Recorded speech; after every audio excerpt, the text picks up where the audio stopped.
everybody, and welcome back to another great episode of Checkpoint on Campus. I am your host, Norris Howard, here to bring you the finest in collegiate esports news. I am joined alongside my illustrious partner in crime, Jacob Brothers. What's going on, my guy? Hello, how we doing?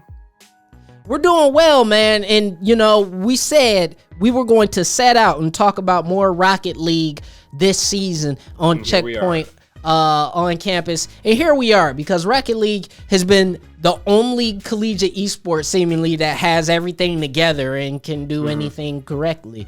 But two big events went down over the weekend. The PlayVS Rocket League championship for the fall, and ESPN held the Maui Esports Invitational. Now, Jacob, I got something to tell you about the PlayVS Rocket League championship. You want to know something cool? I do. The top 8 teams get to go to the CRL Wildcard playoffs. Wow, that sounds like something that should be in all esports. I know. And on top of that, the top 2 from the NACE tournament get to go to the Wildcard. How cool is that? Yeah, it's almost like not having a bunch of just singular standoff tournaments would be kind of cool. To be like, hey, what if it all connected into a... What if it... you know? God bless Rocket League, man. It's really out here doing it. She's going off. It really is. It really is.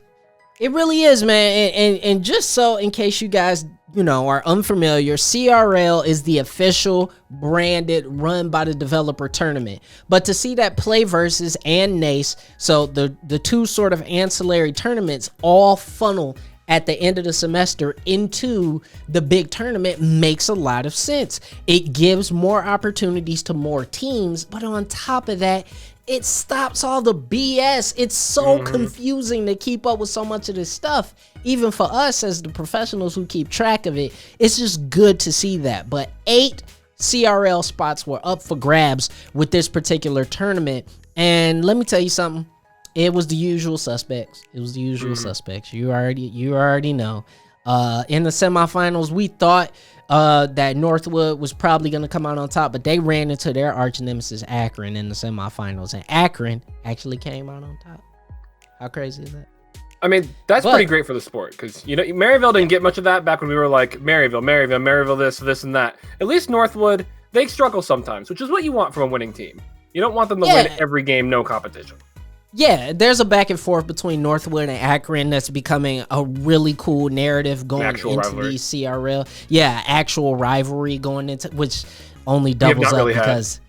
Well, not even just that, but obviously they have to be a Michigan school and an Ohio school, because of course the wind blows, you know, yeah.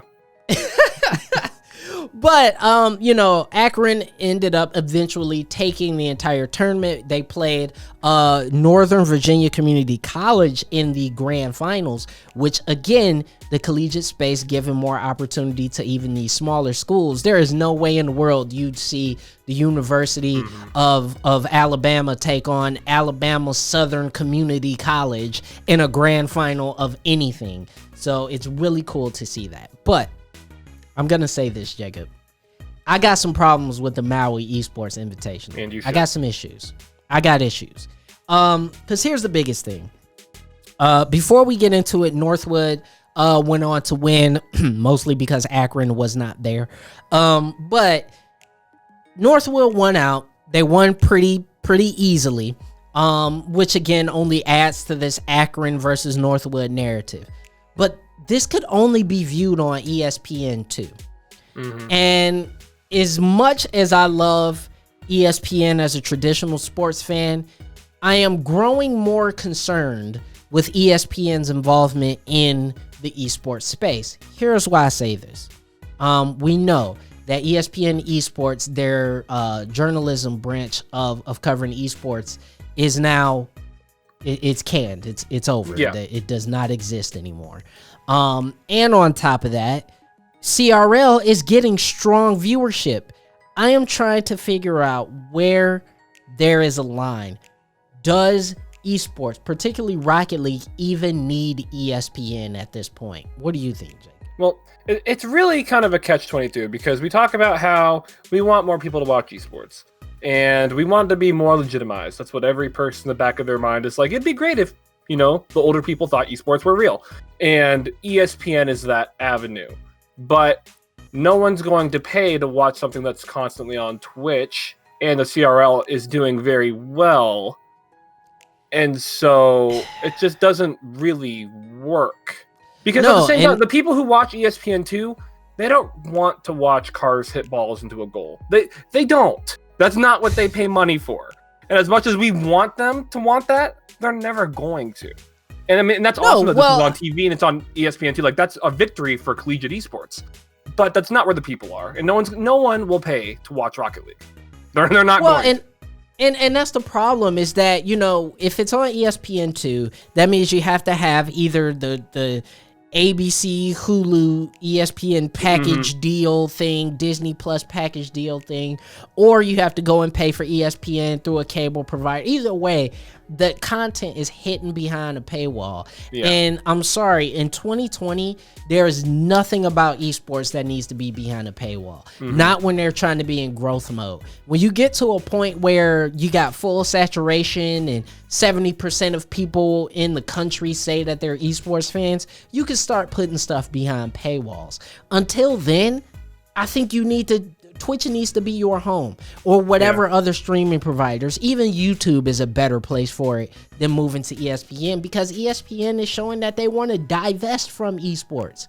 So I don't understand why this tournament was even held. I know that there was probably agreements beforehand before ESPN esports ended, but I still feel like this is so, for lack of a better term, half-assed that who benefited from it? Because Rocket League fans didn't get to watch a tournament because a lot of them were not about to go and pay $7 to go watch it. Yeah.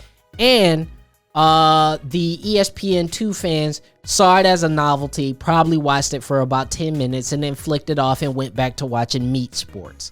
So for me, I even as a sports fan, I am growing more and more cynical about the relationship between ESPN and esports, because I'm not seeing it benefit either party, to be perfectly honest with you. Well, the way I think about it, because I think about it like in the context of, let's say, the NHL and traditional sports, of like a league that people like, but it's not nearly as popular as the rest of them, and then they have the most paywalls. Like in Las Vegas, I can turn on a TV and have the Raiders game on because it's the team in the city. But for the Golden Knights, which is a much more popular organization in Las Vegas, it's behind cable. And you need cable to watch the games of the team in your city. And I don't watch Golden Knights games because of that, and I'd love to, but I'm not going to pay for cable. And this is the same exact thing. People want to watch this, and even if Rocket League is doing really well, they still want more exposure than what they have now. They want to get way more viewers than they get now, and they will. And it being behind a paywall is not going to get them those viewers. No, it's not. And I'm not necessarily saying that this is all on Psyonix, the developer of Rocket League, but I do feel like this was a misstep. And fortunately, this was for the Maui Esports Invitational and not for something big like a grand final or anything. Because imagine that downfall. If the finals was on ESPN, that would not be good. That would be so bad. Vomit.